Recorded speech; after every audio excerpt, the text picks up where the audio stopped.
Right now we're standing at the main gate, basically, which is called the St. Louis Gate. We just saw the Parliament building and everything like that.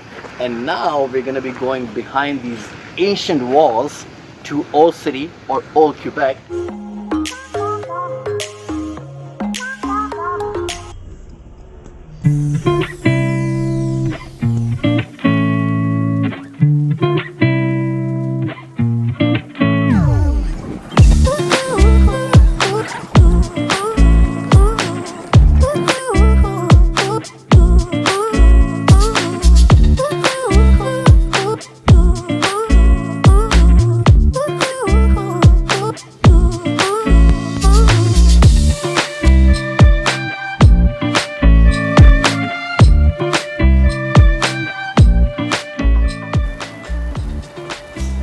Alright, so now we're inside the beautiful Old Quebec City, inside the walls of it, and it looks like a movie set. The city sort of looks like Amsterdam as well.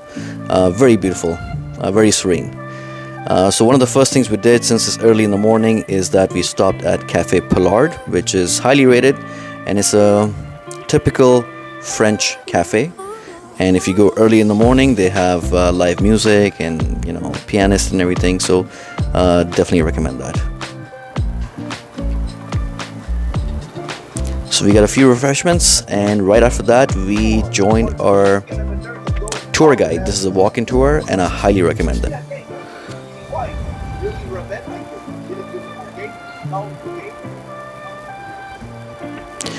Inside Old Quebec, it's a bit tricky to drive, especially if you want to park and everything like that.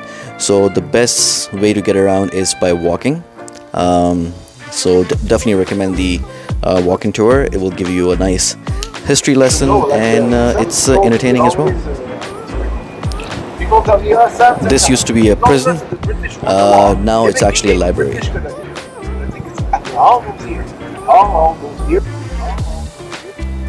And right here, this is the Quebec City Hall, and one of the main buildings. And just over here, this is the tallest skyscraper actually in Quebec City. And on the top floor, the Premier of Quebec lives there.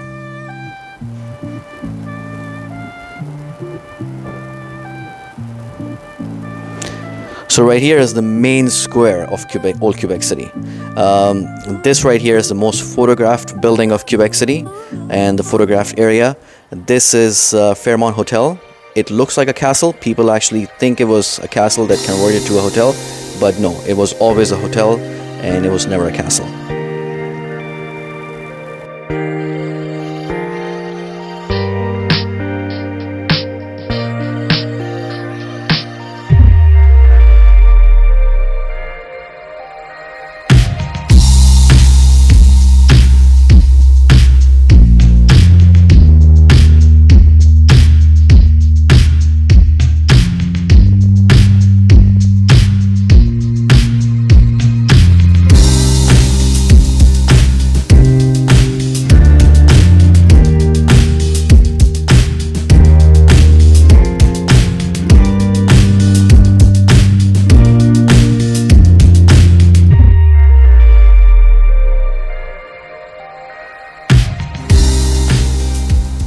So now we're on the train or lift, which takes us from the lower part of Old Quebec City to the upper part. It's the best way to get around town, and it's $3.75 per person, and it gives you the best panoramic views of the entire city. And the best way to get from bottom to top if you want to avoid all the stairs.